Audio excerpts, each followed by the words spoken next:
जी, तो हमने यहाँ तक पढ़ा कि कंपाइलर में लिंकर और लोडर की क्या फंक्शनलिटी है। Now we are going to learn about how a compiler works. What are the phases of compiler? Compiler perform by following those phases. The compiler performs the job of translation of natural language into machine code. There are different three types of compilers being used. One of them is the native code compiler. It is a compiler that is used to compile a source code for same type of platform only. ठीक है, ये वही है जो भी हमने जिक्र किया था इससे पहले. Second one is the source to source compiler. The compiler that takes high level language code as input and it outputs source code of another high level language only. Then comes the cross compiler. ये थोड़ा typical है. Cross compiler का मतलब ये है कि एक ऐसा कंपाइलर जो चलेगा कहीं पर और टारगेट किसी और डिवाइस को करेगा. फॉर एग्जांपल, अगर हम किसी एम्बेडेड डिवाइसेस के बारे में मैंने आपको बताया था कि जो एक स्प्लिट एसी है, एक एम्बेडेड डिवाइस है.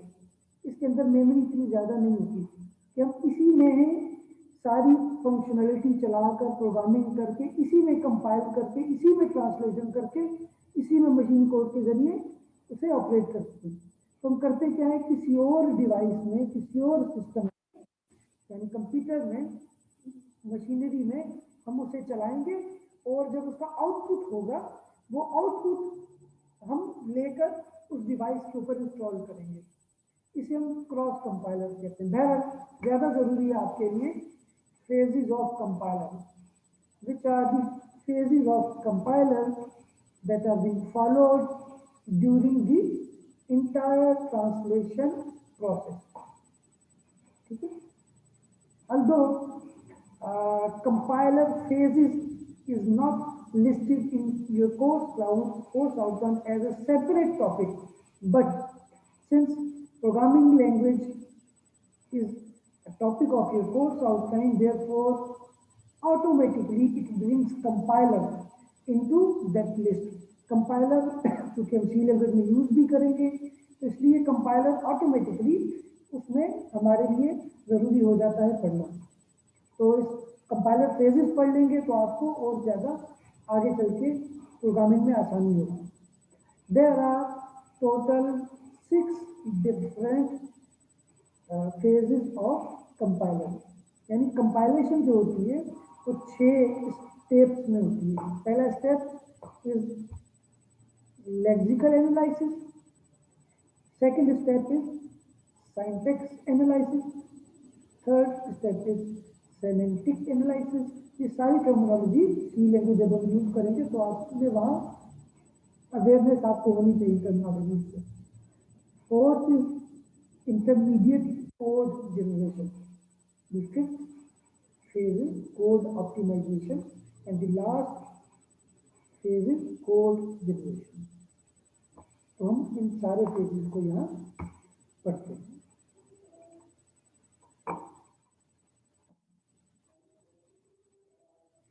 पहला फेज है हमारे पास लेक्सिकल एनालिसिस. लेक्सिकल एनालिसिस को जो सोर्स कोड मिलता है, जो इनपुट मिलता है, लेक्सिकल एनालिसिस के पास आता है जो परफॉर्म होने के लिए कोई जॉब, वो होता है हमारा एक्चुअल सोर्स कोड जो हमने टाइप किया. लेक्सिकल एनालिसिस जो इस पर अपनी फंक्शनलिटी परफॉर्म करता है, क्या करता है मैं भी आगे चल के आपको बताता हूँ.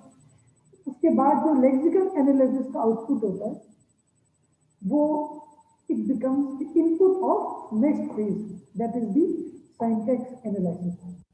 Similarly, when the syntax analysis job is performed, accomplished over that code, then the output generated by syntax analysis becomes the input of next phase, that is the semantic analysis. And similarly, semantic analysis sends the processed code to the intermediate code generation to perform next phase over that particular code. तो next जो phase है intermediate code generation में, जब intermediate code generate हो जाता है तो वो भेज दिया जाता है कोड ऑप्टिमाइजेशन के पास। और कोड ऑप्टिमाइजेशन जो हमारा सेकंड लास्ट फेज है, वो जो कोड को ऑप्टिमाइज कर देता है, कैसे करता है अभी आगे चल के हम पढ़ते हैं। तो वो आउटपुट के तौर पर कोड जनरेशन फेज को कोड ऑप्टिमाइज कोड भेज देगा। कोड जनरेशन के बाद जो कोड जनरेट होगा, finally after performing all the previous 5 phases and then the code generation, the output will be the OBJ file, object file यानी machine code. इन 6 phases से गुजरकर हमारा source code machine code में convert हो चुका होता है। ठीक है। First phase is the lexical analysis. Lexical analysis को जैसे कि मैंने आपको बताया, इनपुट मिलेगा सोर्स कोड। लेक्सिकल एनालिसिस उस सोर्स कोड को कन्वर्ट करता है टोकन्स में। ठीक है। अब टोकन क्या होते हैं? A sequence of characters that can be treated as a single logical entity. कोई भी एक वर्ड, सीक्वेंस ऑफ कैरेक्टर्स जिन्हें हम एक लॉजिकल एंटिटी के तौर पर समझ सकते हैं। फॉर एग्जाम्पल आइडेंटिफायर्स, जिन्हें हम वेरिएबल्स भी कहते हैं। ये सारी टर्मिनोलॉजी ऑफ लैंग्वेज को यूज करते हैं। आइडेंटिफायर्स या वेरिएबल्स भी हमारे पास, तो इनके भी टोकन्स बनते हैं। कीवर्ड्स एज वेरिएबल्स क्या होते हैं? आइडेंटिफायर, जिनमें हम कोई भी डेटा टेम्परेरी होल्ड करते हैं during the running of that any program. फिर कीवर्ड्स क्या होते हैं? कीवर्ड्स के भी टोकन जनरेट होते हैं। कीवर्ड्स वो वर्ड्स हैं जो किसी भी लैंग्वेज के फिक्स्ड वर्ड है, डेडिकेटेड वर्ड है। उनके नाम, उन नामों को हम कहीं और यूज नहीं कर सकते इस लैंग्वेज में, किसी और पर्पज के लिए यूज नहीं कर सकते। ठीक है। ऑपरेटर्स हैं, प्लस माइनस मल्टीप्लाई एक्सेट्रा, ये सारे ऑपरेटर्स हैं, इनके भी टोकन्स जनरेट होते हैं। पैटर्न्स हैं एंड कॉन्स्टेंट्स हैं, ये भी आप चल के आगे और डिटेल से पढ़ेंगे। कॉन्स्टेंट्स आपको बता देता हूँ कि कॉन्स्टेंट्स का मतलब है कि वो नंबर या वो वैल्यूज जो चेंज नहीं होती। हमने देखा सी इज इक्वल 3। ठीक है। अब सी एक वेरिएबल है, लेकिन उसका जो वैल्यू कांस्टेंट है, वेरिएबल चेंज हो सकता है, जो कांस्टेंट 3 है वो हर पूरे प्रोग्राम में सेम रहेगा, क्योंकि हमने उसका लिख दिया ये 3 है। ठीक है। अब इसकी एग्जांपल देखिए लेक्सिकल एनालिसिस की, और अच्छे से आप समझ पाएंगे। एक इंस्ट्रक्शन है किसी भी प्रोग्राम में। ठीक है। फॉर एग्जाम्पल आप समझेंगे सी लेंगे, C is equal A plus B multiply by 3। एक इंस्ट्रक्शन है कि ए और बी को प्लस करो, उससे यानी दोनों में जो भी वैल्यूज है, A and B are 2 different variables, इनके अंदर जो भी वैल्यूज है उन्हें प्लस करो और उसे मल्टीप्लाई करो 3 के साथ। 3 क्या है? कांस्टेंट है। और जो आंसर आए उसे सी के अंदर रख दो। ठीक है। आइडेंटिफायर है, वेरिएबल या आइडेंटिफायर, उसे सी के अंदर रख दो, क्या ताकि कहीं हम सी को प्रिंट करवाएं या सी को किसी और अर्थमेटिक ऑपरेशन में यूज करें तो वो वैल्यू आगे यूज हो सी की जगह। अब इस स्टेटमेंट में सी हमारा आइडेंटिफायर है। ठीक है। वेरिएबल है, प्लस और इक्वल हमारा ऑपरेटर है, असाइनमेंट ऑपरेटर। ठीक है। सी लैंग्वेज में आपको बताऊंगा असाइनमेंट ऑपरेटर कौन से होते हैं, कंडीशनल ऑपरेटर कौन से होते हैं। ठीक है। ए हमारा वेरिएबल है, आइडेंटिफायर है, प्लस हमारा ऑपरेटर है। बी हमारा वेरिएबल है, आइडेंटिफायर है, मल्टीप्लाई हमारा ऑपरेटर है, 3 हमारा कांस्टेंट है। अब लेक्सिकल एनालिसिस क्या करेगा, इस स्टेटमेंट में ये सारी चीजें मौजूद है, ठीक है।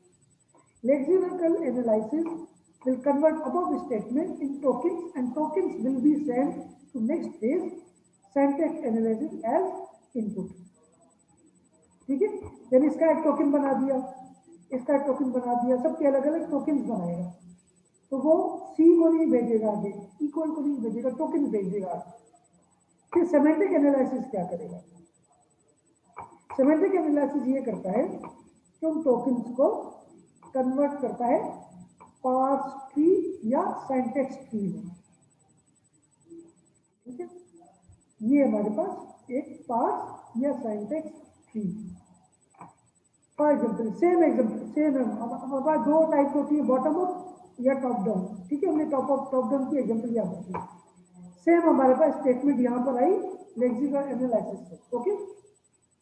C equal A plus B to 3, इसे पार्स ट्री में कन्वर्ट करना है, तो कैसे बनाएगा, the operator that will be executed last will be the root. अब इस स्टेटमेंट में 3 ऑपरेटर है, मल्टीप्लाई प्लस इक्वल, सबसे आखिर में कौन सी एग्जीक्यूट होगी,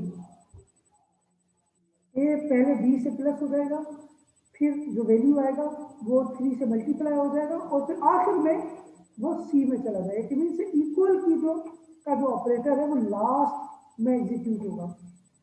तो हमारा जो रूट है ट्री, आपको याद होगा ट्री में एक रूट होता है, पहले नोड, वो बनेगा इक्वल। अब इक्वल के दो तरफ, इक्वल के एक तरफ सी है, B and 3 are nodes of asterisk and both are around asterisk and so on. अच्छा, अब इक्वल के लेफ्ट साइड पर है C, ठीक है। अब ये स्टेटमेंट आ गई। अब आएगा नेक्स्ट ऑपरेटर प्लस, अब प्लस के लेफ्ट साइड पर है A, फिर आएगी ये स्टेटमेंट मल्टीप्लाई, मल्टीप्लाई के लेफ्ट साइड पर है B और राइट साइड पर है 3। इस तरह से ये पार्स ट्री बनाएगा सिंटैक्स एनालिसिस, लेक्सिकल एनालिसिस से टोकन्स लेकर, और फिर इसे भेज देगा आगे सेमेंटिक एनालिसिस के पास, नेक्स्ट फेज के पास, ओके। अब सेमेंटिक एनालिसिस क्या करता है, वो कुछ गलतियां चेक करता है हमारी लैंग्वेज में, हमारे फंक्शंस में, हमारी कीवर्ड्स में। फॉर एग्जाम्पल हमने लिखा integer a is equal, inverted comma में लिख दिया n। अब n क्या है, इंटीजर नहीं है, n स्ट्रिंग है, n करेक्टर है, अल्फाबेट, इंटीजर नहीं है। तो a में तो हमने कहा है कि एक ऐसा वेरिएबल जो इंटीजर फॉर्म का है उसमें इंटीजर ही सेव हो सकता है, ये एक गलती है। The error will be generated here और the statement will not be executed, और as variable should as variable a should contain integer only। ये कौन करेगा, सेमेंटिक एनालिसिस करेगा, कंपाइलेशन में इरर्स पकड़ेगा। फिर हमने प्रिंट एफ की एक स्टेटमेंट है सी लैंग्वेज में यूज करते हैं, उसके बाद 2 ब्रैकेट्स आते हैं फंक्शन की, ठीक है, या एक ब्रैकेट आया और हमने कंपाइल कर दिया, ये भी एक एरर है जो सिंटैक्स एनालिसिस, हमारा सिंटैक्स एनालिसिस का एरर है जो सेमेंटिक एनालिसिस यहाँ पकड़ के हमें रिपोर्ट करेगा। तो ये सारे रूल्स जो हैं ये इसमें अप्लाई होंगे, therefore rule correction will be checked in semantic analysis and syntax in syntax analysis phase। उसके बाद सेमेंटिक एनालिसिस एक और चीज चेक करेगा, टाइप चेकिंग, ठीक है। टाइप्स देखेगा जो हमने फंक्शन और इंटीजर वेरिएबल्स अंदर असाइन किए हैं उनकी टाइप मैच करेगा। For example relate assignments to and references of particular variable with declaration। हमने वेरिएबल डिक्लेयर किया इंटीजर का और आगे हमने दे दिया अल्फाबेट, स्ट्रिंग दे दिया, तो ये टाइप चेक करेगा कि टाइप मैच हो रही नहीं। अच्छा, एक और एग्जाम्पल, हमने वेरिएबल इनिशिएट किया इंटीजर का, इंटीजर में हमारे पास डेसिमल पॉइंट्स के नंबर नहीं आते, वो फ्लोट में आता है, डबल फ्लोट में आता है, ठीक है। हम जब सी लैंग्वेज पढ़ेंगे मैं आपको ये डेटा टाइप पढ़ाऊंगा आपको।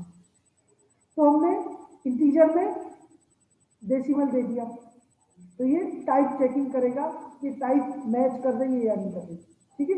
फिर और क्या करेगा semantic analysis, it checks the uniqueness, यानी एक ही नाम का एक कीवर्ड है हमारे पास, ठीक है।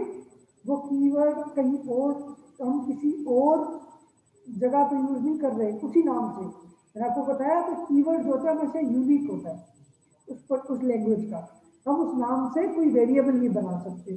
स्ट्रिंग के अंदर तो यूज कर सकते हैं as line, as text, as English word, लेकिन उस नाम से हम कहीं और कोई मॉड्यूल, कोई क्लास, कोई फंक्शन, कोई हेडर फाइल, कोई वेरिएबल नहीं बना सकते। तो ये चेक करेगा टाइप चेकिंग में सिमेट्रिक एनालिसिस। उसके अलावा same at beginning and end of a module procedure declaration. जब भी हम किसी भी लैंग्वेज में, इवन सी लैंग्वेज में कोई भी मॉड्यूल बनाते हैं, मैंने आपको कहा था सब प्रोग्राम जो होते हैं वो मॉड्यूल होते हैं। प्रोग्राम के अंदर हम छोटे छोटे सेक्शन बना देते हैं। जब प्रोग्राम बहुत बड़ा तो छोटे छोटे सेक्शन बना देते हैं, फिर उनको आपस में मर्ज कर दिया जाता है कंपाइलेशन में, ताकि एरर्स ढूंढने में आसानी हो। जैसे हम फाइल बनाते हैं और फोल्डर बनाते हैं, सब फोल्डर बनाते हैं, उसके अंदर डिफरेंट कैटेगरीज के फाइल रख देते हैं ताकि हमें ढूंढने में आसानी हो। तो ये जो भी मॉड्यूल्स बनते हैं सी लैंग्वेज में, मॉड्यूल का नाम बिगिनिंग में होता है और एंड में भी मॉड्यूल का नेम होता है। पता चले कि ये मॉड्यूल इस नाम से बना है, यहाँ से स्टार्ट होगा और यहाँ खत्म हो जाएगा। और ये मॉड्यूल प्रोग्राम के आगे जाकर कहीं पर भी इस नाम से कॉल किया जा सकता है। फॉर एग्जाम्पल एक मॉड्यूल बनाए 2+2 करने का, एडिशन के नाम से हमने उस मॉड्यूल को बना दिया। प्रोग्राम में हम 1000 लाइनों का प्रोग्राम है, 2000 इंस्ट्रक्शन का प्रोग्राम है, आगे चल के हमें 2+2 कहीं अलग से करना है, तो हम पूरा कोड नहीं लिखेंगे, हम उस मॉड्यूल को कॉल कर लेंगे कॉल फंक्शन के साथ। वो फंक्शन भी मैं आपको बताऊंगा, ठीक है। तो ये चेक करेगा कि सेम नेम एग्जिस्ट करता है मॉड्यूल की बिगिनिंग एंड एंडिंग पर या नहीं। ये भी कौन चेक करेगा, सेमेंटिक एनालिसिस चेक करेगा, ठीक है।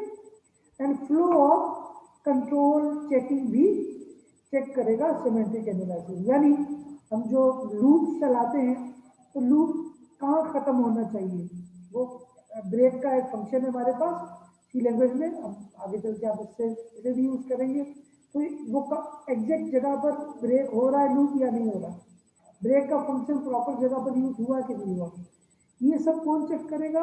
These are the functions of semantic analysis in the phase of type checking. Okay, अब इसके बाद ये सारी करेक्शन हो गई, इसका जो आउटपुट है वो जाएगा आगे as input intermediate code generation phase के पास। सॉरी, मैं आपको टाइप चेकिंग को मजीद यहाँ मैंने एक्सप्लेन किया है, ठीक है।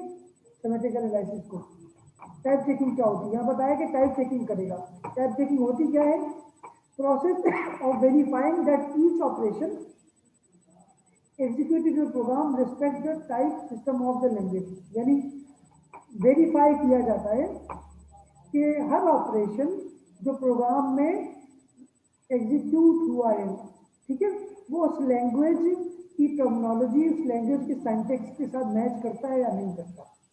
फिर this generally means that all operands in any expression are of appropriate type and number. Operands जो होते हैं, वेरिएबल कोई भी हम इनिशिएट करते हैं ना, उसके अंदर का जो हमारे पास वैल्यू होता है जो हम सेव करते हैं वो कहलाता है ऑपरेंड। कि वो सारे ऑपरेंड जो भी है हमारे पास यूज में वो मैच करते हैं उस वेरिएबल की टाइप से या नहीं। Identify the type that are available in the language. अब लैंग्वेज में हमारे पास कितनी टाइप अवेलेबल है डेटा की, इंटीजर, फ्लोट, करेक्टर एक्सेट्रा, कितनी अवेलेबल है, ये आइडेंटिफाई करेगा, चेक करेगा टाइप चेकिंग में, सेमेंटिक एनालिसिस कंपाइलेशन में। Identify the language constructs that have type associated with them and identify, दोनों एक साथ identify the semantic rule for the language process designing a type checker. जो भी हमारे पास टाइप चेक होती है उसके रूल्स जो हमारे लैंग्वेज में डिफाइंड हैं उन्हें भी आइडेंटिफाई करेगा बैकग्राउंड में, उसकी लैंग्वेज में। Language is considered strongly typed. वो लैंग्वेज, एक लैंग्वेज को स्ट्रांगली टाइप्ड कहा जाता है इस लैंग्वेज को if each and every type error is detected during compilation. अगर कंपाइलेशन के दौरान जितने भी टाइप के जो एरर्स है, जो भी आपको मैंने बताया इसमें और पिछली स्लाइड में, ये सारे एरर्स अगर कंपाइलर ने डिटेक्ट कर लिए और आपने उसे ठीक कर लिया, ठीक है, डिटेक्ट करने के बाद उसने आपको रिपोर्ट किया और आपने उसे डीबग कर लिया, तो उसे कहा जाता है स्ट्रांगली टाइप्ड लैंग्वेज। ये टाइप चेकिंग में फिर सेमेंटिक चेक्स होते हैं, स्टैटिक होता है। अब टाइप चेकिंग में डी सेमेंटिक चेक हो रहे हैं। स्टैटिक का मतलब है कि डन ड्यूरिंग कंपाइलेशन, जब आपने कंपाइल किया तो उसने चेक किया और आपको बता दिया, that's it, only one time, ठीक है। और यानी कौन सा एग्जाम्पल है, टाइप चेक करेगा इजी 2 + 2.5, अगर हमने ये लिखा है 2 + 2.5 तो इसे ऐड नहीं करेगा, ठीक है, क्यों, पहला इंटीजर दूसरा फ्लोट है, ये ऐड नहीं करेगा, ये एरर देगा, ठीक है, ये वन टाइम है, ड्यूरिंग कंपाइलेशन करेगा। फ्लो ऑफ कंट्रोल चेक्स, यानी flow of control stop at somewhere, तो जो हमारे लूप्स हैं उनके फ्लो को कंपाइलेशन के दौरान चेक करेगा, प्रॉपर जगह पे ब्रेक हो रही है या नहीं हो रही। यूनिकनेस चेक करेगा, ठीक है, कि कीवर्ड कहीं और तो यूज नहीं हो रहे। और वेरिएबल मिसमैच, तो हमने दो जगह पे एक ही नाम से वेरिएबल डिक्लेयर नहीं कर सकते, यूनिकनेस चेक करेगा। नेम रिलेटेड चेक करेगा, जितने भी नाम से रिलेटेड सिमिलरिटीज हैं, यूनिकनेस है, डुप्लीकेशन, ये सब चेक करेगा only during compilation one time, that is the static type checking. And dynamic क्या है, डन ड्यूरिंग रन टाइम, ये कंपाइल करने के दौरान चेक करेगा, उसके बाद कंपाइल करके हमें उसमें रिपोर्ट दे दी, ठीक है। फिर प्रोग्राम जब चलेगा उस दौरान जो चेकिंग की जाती है वो कहलाती है डायनामिक टाइप चेकिंग, यानी implemented by including type information for each data location at run time, यानी चलाने वक्त रजिस्टर्स पे, मेमोरी पे जो जो डेटा जहाँ पड़ा हुआ है उसे जो मैच करेगा उसे चेक करेगा वो डायनामिकली। फॉर एग्जाम्पल ये variable of type double, double type जो है जिसमें हमारे पास वो भी आता है, डेसिमल भी आता है, would contain both the actual double value and some kind of tag indicating double type, उसमें हमारे पास दोनों चीजें आ सकती हैं, बगैर डेसिमल के भी आ सकता है और डेसिमल के साथ भी आ सकता है, डबल जो हमारा वेक्टर टाइप है जो आप सी लैंग्वेज में इसे समझेंगे।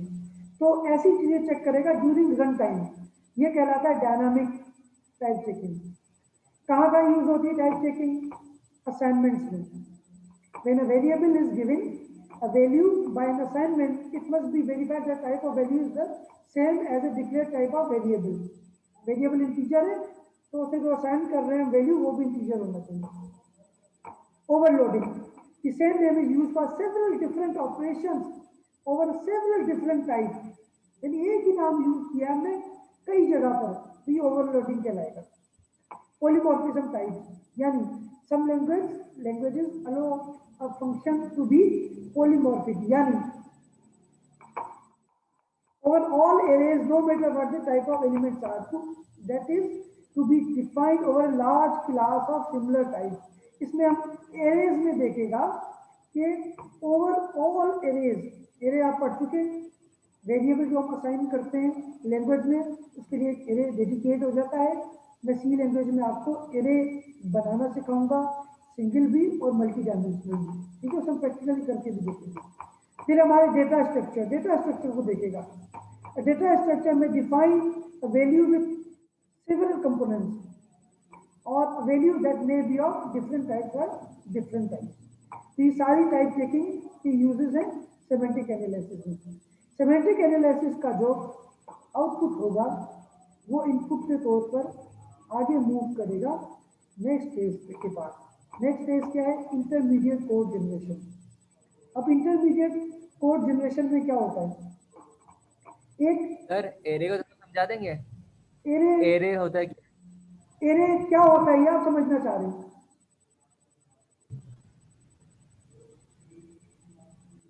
पूछिए, या मैं कंप्लीट सर कर लूँ, एरिया, लास्ट में मैं ये कंप्लीट कर लूँ, आप लास्ट में पूछ लीजिएगा, नोट कर लें कुछ। Okay sir, okay. Intermediate code generation, ठीक है। इंटरमीडिएट कोड जनरेशन का मतलब ये है कि एक ऑलमोस्ट फाइनलाइज्ड कोड जनरेट करेगा। अब उसमें क्या क्या करेगा वो, उस कोड में करेगा क्या ये phase, generate the code that is between the high level and machine language, यानी दोनों के दरमियान का एक कोड जनरेट करेगा। A code that is neither high level nor machine. It should be easy to translate into target program. The code generated by intermediate code generation will be output will be sent to next phase. उसके बाद ये next phase को भेजेगा code optimization को। अब code optimization की example के साथ मैं आपको एक्सप्लेन करता हूँ। कोड ऑप्टिमाइजेशन में कोड को ऑप्टिमाइज किया जाता है, यानी उसकी परफॉर्मेंस को बेहतर से बेहतर किया जाएगा, उससे मैक्सिमम पॉसिबल वे में एफिशिएंट किया जाएगा।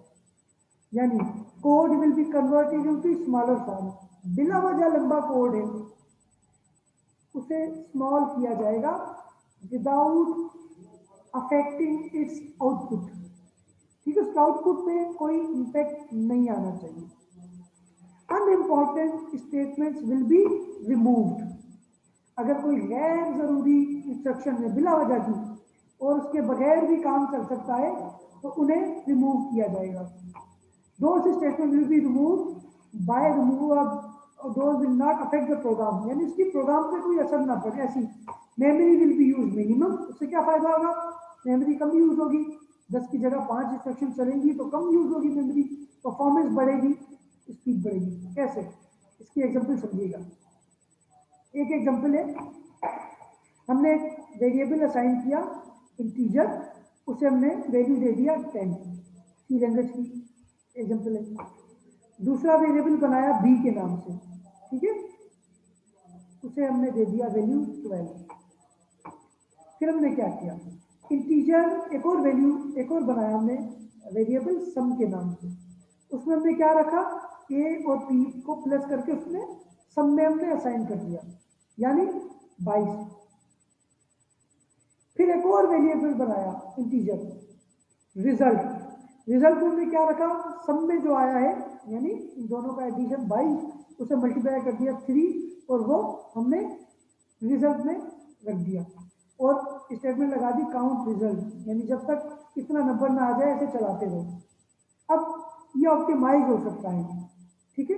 कैसे, हम क्या कर रहे हैं, हम पहले इन दोनों का एडिशन करके सम में रख रहे हैं, इन दोनों को एडिशन किया फिर सम में रखा, फिर सम को मल्टीप्लाई किया 3 से और उसे रिजल्ट में रखा। ये दोनों स्टेटमेंट्स, ये दोनों एक बन सकती हैं विदाउट अफेक्टिंग दी रिजल्ट और आउटपुट ऑफ द प्रोग्राम। कैसे, इन दोनों की जगह अगर हम लिख दें result is equal to A plus B into 3, ना हमें सम की जरूरत है ना हमें दोबारा उसे मल्टीप्लाई करने की जरूरत है। ये वाली स्टेटमेंट हमारी यहाँ आ जाएगी, ए प्लस बी हो गया, ठीक है, और ये वाली स्टेटमेंट हमारी यहाँ आ गई कि मल्टीप्लाई हो गया दोनों का एडिशन। समझ गए आप लोग, ये क्या आपको समझ में आ गया ये ऑप्टिमाइजेशन, ये वाला पोर्शन? जी सर, आ गया। ओके सर इसमें 2 लाइन स्किप होगी फिर? 2 लाइनों की जगह 1 लाइन आ गई, ठीक है, रिजल्ट सेम है। Okay sir. ठीक है, ये देखें इसकी जरूरत ही नहीं है 2 दफा लिखने की, डायरेक्ट इन दोनों का एडिशन किया, उसे 3 से मल्टीप्लाई किया और उसे रिजल्ट में रख दिया। ये सम वाले वेरिएबल की जरूरत ही नहीं रही बीच में, तो रिजल्ट सेम आएगा, ठीक है। ये हमारी कोड ऑप्टिमाइजेशन। इससे क्या होगा, 2 statements could be converted into 1, no performance और प्रोग्राम अफेक्टेड, मेमोरी कम कंज्यूम होगी, परफॉर्मेंस बढ़ेगी, स्पीड बढ़ेगी प्रोग्राम की एग्जीक्यूशन की, सही। उसके बाद इस फेज का जो आउटपुट होगा वो ऑप्टिमाइज्ड कोड की फॉर्म में होगा, ठीक है।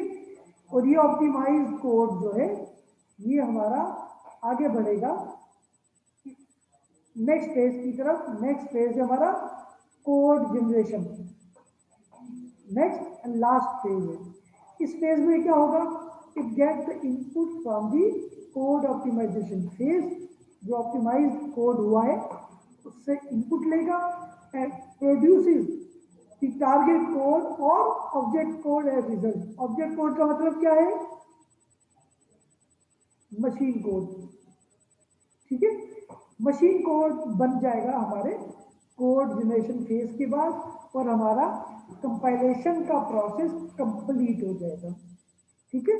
ये सारे फेजेस हैं जिनके थ्रू हमारा कंपाइलर किसी भी प्रोग्राम को कंपाइल करके मशीन कोड या ओबीजे कोड क्रिएट करता है। उसके बाद हमारी फिर कंपाइलेशन होती है प्रोग्राम की और फिर हम उसे प्रोग्राम को एग्जीक्यूट कर सकते हैं।